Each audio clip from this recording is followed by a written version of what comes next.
진리교육 제4권의 제목은 하나님의 말씀입니다. 다시 말해서 성경은 하나님의 말씀이죠.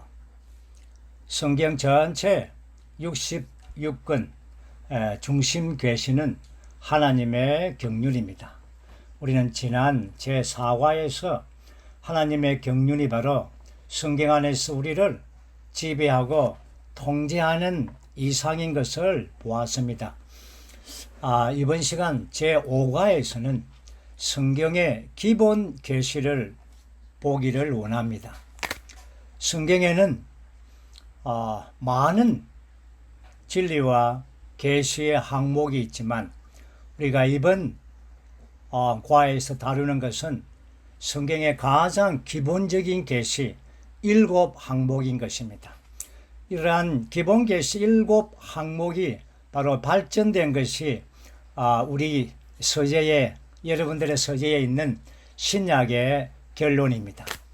신약의 결론은 회복의 이러한 진리의 정수이고 심지어 저희 회복의 신학이라고 말할 수가 있죠. 이 7가지의 항목은 바로 하나님, 그리스도, 거영, 그리고 믿는 이들, 교회, 왕국, 새 예루살렘, 이 7가지의 항목은 성경의 가장 기본 계시입니다. 먼저 새 항목은 삼일 하나님에 관한 부분입니다. 첫 번째 하나님 아버지는 그분의 계획을 가지고 계시고 그리고 그리스도께서는 구속의 4단계를 가지고 계시고 그리고 그 영의 적용을 통하여 우리 믿는 이들 안으로 그 실제를 분배해 주고 있는 것입니다. 첫 번째 항목에서 하나님, 그분에게는 계획을 가지고 있습니다. 우리가 아는 것처럼 그분은 영원 전에 그분의 마음 안에 선한 깊으신 뜻을 가지고 계셨습니다. 그리고 그 선한 깊으신 뜻이 그분의 목적을 이루게 되고 그분의 목적은 바로 이러한 삼일 하나님의 이러한 삼일성의 의계를 그치게 되죠. 이러한 의계를 통하여 하나님의 이러한 계획을 가지게 되는데 그 계획이 바로 하나님의 경륜이라고 하는 것입니다. 그것이 바로 삼일 하나님 그분 자신을 한 무리의 사람들 안에 일에 넣는 것입니다. 그리고 일에 넣으심으로 그 목적은 그분께서 그들의 생명이 되시고 그들은 그분의 단체적인 표현이 되게 하는 것입니다. 이러한 놀라운 이러한 심오한 이러한 계획을 바로 그분께서 가지고 계시고 그리고 그리스도의 구속을 통하여 이러한 완성하셨고 또한 완성된 것을 그 영을 통해서 우리에게 적용하십니다. 그러므로 먼저 첫 번째 세 항목 하나님의 계획과 그리스도의 구속과 이러한 그 영의 적용 이것은 전적으로 믿는 이들을 위한 것입니다. 이제 우리는 두 번째 방면에서 그리스도의 구속의 방면을 보겠습니다. 우리 개요에 있는 것처럼 그리스도의 구속으로 하나님께서 계획하신 모든 것이 이루어졌습니다. 그리스도의 구속에는 4단계가 있습니다. 첫 번째는 육체 대심, 그리고 십자가에 못 박히심, 부활하심, 성천하심. 이 4단계가 그리스도의 구속의 이 4단계, 그분께서 이루신 4가지 아주 주요한 단계인 것입니다. 첫 번째 단계는 말씀께서 육체가 되신 것으로 이제 그리스도께서는 제2의 육체의 모양으로 오셨습니다. 다시 말해서 사람의 피와 살에 참여하게 하신 것이죠. 그럴 때에 그분은 홀로 오시지 않고 아버지와 함께 오신 것입니다. 이것이 바로 첫 번째 육체 되심의 단계이죠. 이것은 2000년 전에 우리가 알듯이 그분은 처녀 마리아의 태 속에 잉태되어서 9달 동안에 계셨다가 그리고 그분께서 이 땅에 출생하셨습니다. 이것이 바로 첫 번째 단계이고 두 번째는 단계는 십자가에 못 박히신 단계입니다. 여기에서 요한복음 1장 14절에 의하면 그분은 사람이 되셨을 뿐 아니라 육체가 되셨다라고 말합니다. 그렇지만 그분은 육체가 되셨지만 단지 죄의 육체의 모양을 입으셨을 뿐입니다. 그분의 육체에는 죄가 없습니다. 이것이 히브리서 2장에서 말씀하고 있죠. 그분에게는 육체의 모양만 있었지 육체의 본성은 없었습니다. 그분은 사람의 혈육에 참여하셨죠. 이제 피 흘림이 없이는 용서함이 없다는 히브리서 9장 말씀을 통하여 사람인 우리에게는 우리의 죄를 씻어줄 사람의 피가 필요한 것입니다. 그렇기 때문에 우리의 구속자이신 그분께서 사람의 피에 참여하셨기 때문에 우리의 죄를 위해 그분의 피를 흘리실 수가 있게 된 것입니다. 하나님의 아들은 육체가 되셨을 때도 하늘에 계신 아버지를 떠나지 않으셨습니다. 아들은 자신의 아버지의 이름으로 오셨다고 요한복음 5장 43절에서 분명히 말씀하셨고 또한 아버지는 항상 그분과 함께 계셨습니다. 요한복음 10장에서도 그분과 아버지는 하나이시라고 말씀했습니다. 이제 그분이 이제 이 죽음 안에서 우리의 죄들을 담당하셨고 죄를 유죄 판결했으며 옛 사람을 십자가에 못 박으셨고 옛 창조를 종결했습니다. 그리고 사탄을 멸망시키고 세상을 심판하셨으며 규례들을 없애하셨습니다. 그뿐 아니라 적극적인 방면에서는 신성한 생명을 해방하신 것입니다. 여기 우리는 많은 이러한 참고 구절의 말씀들이 있습니다. 한 구절 한 구절 찾아본다면 아주 큰 우리에게 도움이 될 것입니다. 이제 우리는 세 번째 단계는 그리스도의 부활하심입니다. 그분의 부활은 그분께서 영광을 얻으신 것이죠.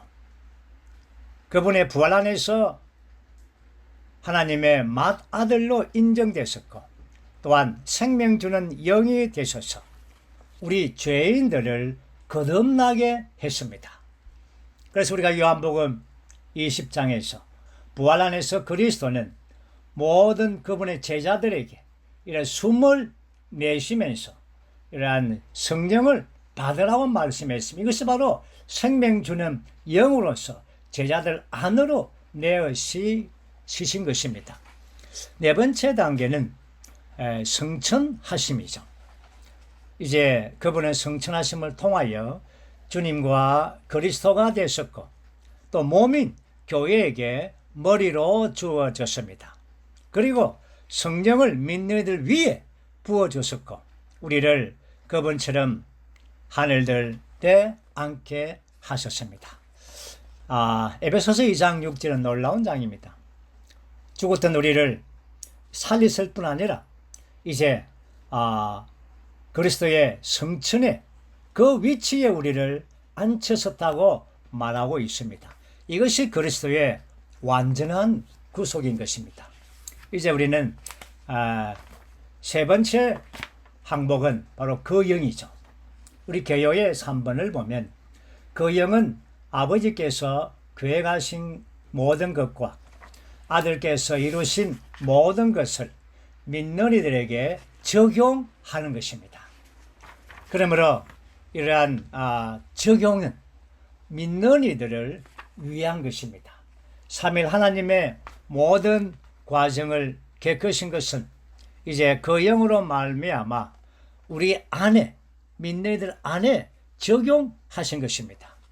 이러한 그 영은 다시 말해서 복합되시고 과정을 거치시고 모든 것을 포함한 분이십니다.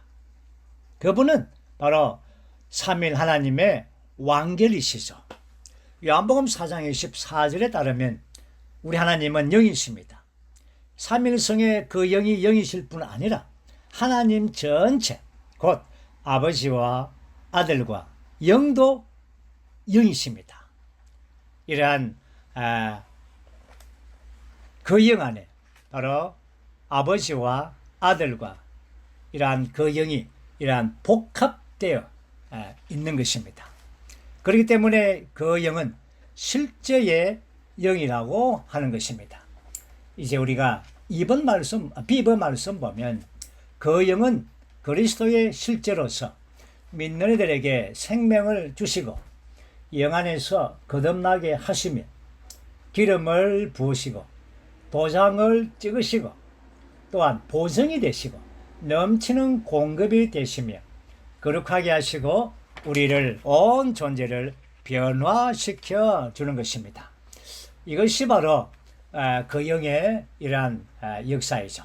오늘 우리는 계속적으로 그 영의 기름 부음과 도장 찍음을 통하여 우리는 날마다 계속적으로 이러한 거룩하게 하고 변화되는 역사를 체험하게 되는 것입니다. 이제 우리는 네 번째 항목입니다. 네 번째 항목, 다섯 번째, 여섯, 일곱 번째 항목은 이제 믿는 이 교회 왕국 새 예루살렘, 다시 말해서 삼일 하나님의 모든 적용하심을 받아들이는 방면인 것입니다. 네 번째 항목은 로마자 4번, 믿는 이들은 하나님의 완전한 구원의 처연인 새 예루살렘이 되도록 신화된다. 여기서 우리가 믿는 이들은 결국은 새 예루살렘, 곧 하나님이 되게 하는 것입니다. 다시 말해서 우리는 신격이 아니지만 생명과 본성과 외행과 모든 표현에서 완전히 하나님과 똑같이 되게 하는 것입니다. 그러기 위해서 우리는 여기에 두 가지 방면을 가지고 있죠. 그것이 바로 법리적인 구속과 유기적인 구원입니다. A번은 법리적인 구속을 다루고 있습니다. 믿는 이들은 주님의 구속을 믿음으로 죄들을 용서받고 죄들의 흔적을 씻음 받으며 의롭게 되고 하나님과 화목하게 되며 위치적으로 거룩하게 되는 것입니다. 이것이 믿는 이들의 법리적인 구속의 방면이죠. 이러한 구속의 방면은 바로 유기적인 구원을 위한 것입니다. 법리적인 구속이 있다면 이 구속의 근거에서 우리는 신화되는 바로 유기적인 구원에 참여할 필요가 있습니다. 오늘 우리는 교회 생활 안에서, 몸의 생활 안에서 이러한 유기적인 구원에 계속적으로 참여하고 있는 자들입니다. 비블에 보면 믿는 이들은 유기적인 구원 안에서 거듭나고 거룩해 되고 새롭게 되고 변화되고 그리스도와 같은 형상을 이루고 영광스럽게 되는 것입니다. 이것이 바로 과정을 거친 삼일 하나님으로 우리가 조성되는 것입니다. 다시 말해서 신격은 아니지만 생명과 본성에서 하나님과 꼭 같이 되는 것입니다. 이것이 믿는 이들의 신화인 것입니다. 이것이 새 예루살렘으로 완결되는 것입니다. 우리 믿는 이들은 결국 우리의 운명은 새 예루살렘이 되는 것입니다.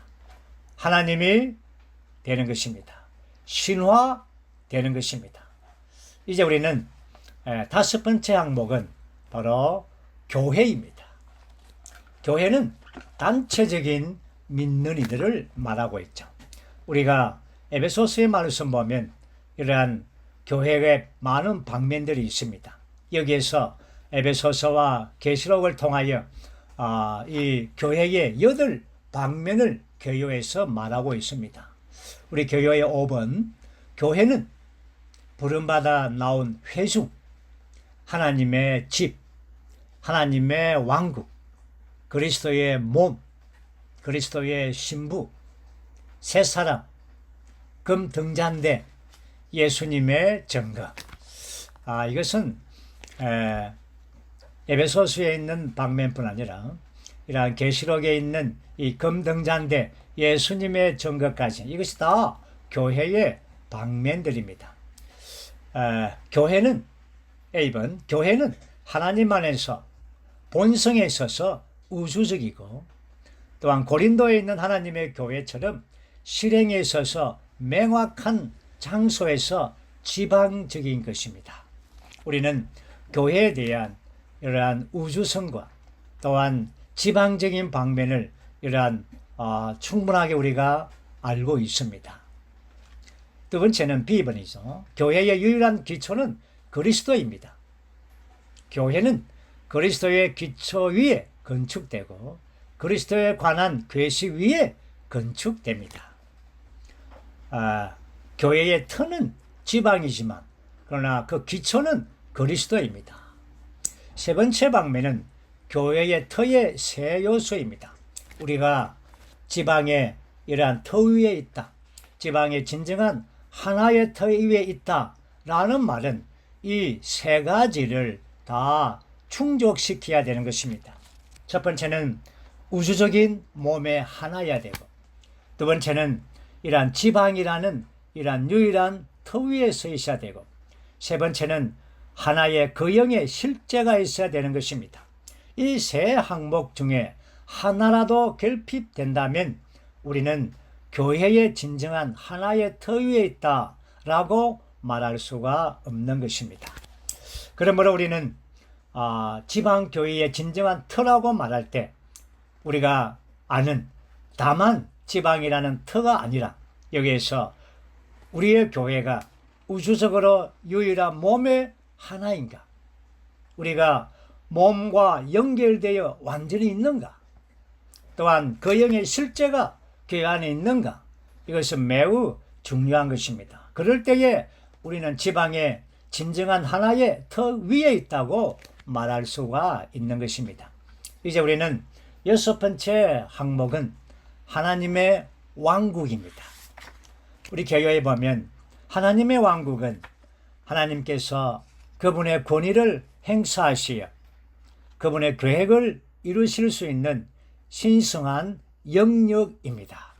우리가 알듯이 하나님의 왕국은 영원 과거부터 영원 미래에 걸쳐서 일반적으로 하나님의 통치하는 이러한 생명의 영역을 말하고 있습니다. 그렇지만 천국이라고 말할 때 이 천국은 바로 오늘날 교회 시대와 또한 앞으로 올 천년왕국과 또한 새 예루살렘 이 방면에서 이러한 천국의 방면을 가지고 있죠. 천국에는 세 방면, 곧 실제와 외행과 출현이 있습니다. 천국의 실제에는 우리가 알듯이 마태복음 5장에서 7장까지 이러한 이 왕께서 우리에게 천국 헌법을 보여주었습니다. 이것이 바로 하늘에 속한 영적인 본성을 지닌 천국의 내적 내용들이죠. 그리고 13장에서는 왕께서 바닷가에서 계시한 대로 이러한 이름뿐인 천국의 외적 상태를 보여주고 있고, 그리고 24장, 25장에 이르면 왕께서 올리브 산에서 밝히신 대로 천국이 능력을 가지고 오는 것입니다. 이것이 천국의 출현이죠. 천국의 실제와 외형은 오늘날 교회와 함께 있습니다. 천국의 실제는 합당한 교회 생활입니다. 그렇지만 기독교계로 알려진 천국의 외행은 이 합당한 교회 생활 밖에 있는 것입니다. 앞으로 우리가 천국이 출현될 때에도 이러한 아버지의 왕국이라고 불리는 하늘에 속한 부분이 있고, 또한 아들의 왕국, 메시아의 왕국이라고 불리는 땅에 속한 부분이 있습니다. 그것은 바로 다윗의 왕국, 복원된 다윗의 왕국이 될 것입니다. 우리는 지금 교회 생활 안에서 천국의 실제 안에 살고 있고, 또한 그 생활을 살기를 원합니다.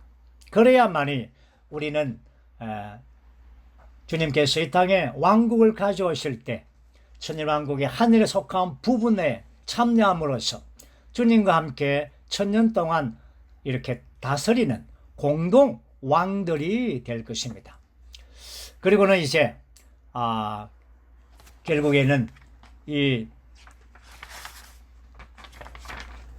왕국은 우리 교회를 보죠. 10번 하나님의 영원한 왕국인 새 예루살렘은 하나님의 왕국의 왕결입니다. 하나님께서 구속하신 사람들은 새하늘과 새 땅에서 영원한 생명을 영원토록 누릴 것입니다. 결국 이 왕국은 하나님의 영원한 왕국인 새 예루살렘으로 완결될 것입니다. 천년 왕국은 이기는 이들에게 이러한 보상으로 주어지는 왕국이지만, 그러나 새하늘과 새 땅에 있는 새 예루살렘은 하나님의 영원한 왕국으로서 모든 구속받은 모든 사람들을 위한 이러한 왕국이 될 것입니다. 새 예루살렘, 모든 민노리들의 완전한 축복의 이러한 누림이 될 것입니다. 이제 우리는 마지막으로 7번째 항목은 새 예루살렘입니다. 우리 개요의 7번은 새 예루살렘은 성경의 모든 이상과 계시의 집대성입니다. A번에 보면 새 예루살렘은 과정을 거치신 3일 하나님께서 구속받고 거듭나고 변화되고 영광스럽게 된 새 부분으로 된 사람과 연결되고 연합되고 합병되어 조성된 단체적인 하나님 사람입니다. 다시 말해서 새 예루살렘은 이러한 성경 전체의 결론이며, 또한 성경에 게시된 중요한 모든 계시의 항목들의 완결입니다. 우리가 알듯이 삼위 하나님, 하나님의 경륜, 그리스도의 구속, 하나님의 구원, 믿는 이들, 왕국, 모든 항목들이 새 예루살렘으로 완결되는 것입니다. 이러한 성경 전체의 결론인 새 예루살렘은 기독교에서 말하는 물질적인 성은 결단코 아니죠. 새 예루살렘은 과정을 거친 삼일 하나님과 구속받고 변화된 새 부분으로 된 사람과의 신성한 연합입니다. 신성과 인성의 연합이죠. 이 연합된 우주적이고 단체적이고 바로 비밀스러운 인격체, 이것이 바로 새 예루살렘입니다. 그러므로 오늘 우리의 지방교회는 새 예루살렘을 오늘 우리 교회 생활을 통하여 미리 맛보고 있을 뿐 아니라 우리 모든 믿는 이들의 개개인은 다 새 예루살렘, 작은 새 예루살렘이 되는 것입니다. 그러므로 우리는 새 예루살렘의 일부가 되고 있죠. 지금 우리는 새 예루살렘의 어떠한 부분들을 지금 미리 맛보고 있는 것입니다. 이제 우리는 B번을 함께 선포하죠. 주님은 그분을 따르는 이들을 그분의 죽음과 부활과 성천 안으로 이끄심으로써 새 사람을 산출하셨다. 하나님의 왕국의 실체인 새 사람은 교회가 되고 천년 왕국으로 발전하며 새 하늘과 새 땅에 있는 새 예루살렘으로 완결된다. 이것이 우리의 영원한 운명이며 또한 성경의 결론입니다. 주님을 찬양합니다. 우리는 이번 하나님의 말씀의 제5과에서 성경의 기본 계시를 보았습니다. 우리 모두는 이러한 이 중점과 요점은 그렇게 길지 않기 때문에 7가지의 이러한 요점들을 우리 모두가 다 누리시고 또 허락한다면 외움으로써 성경 전체의 기본 계시가 우리의 온 존재 안에 새겨져서 정말 기본 계시가 우리 온 존재에 조성되기를 원합니다. 주님을 찬양합니다.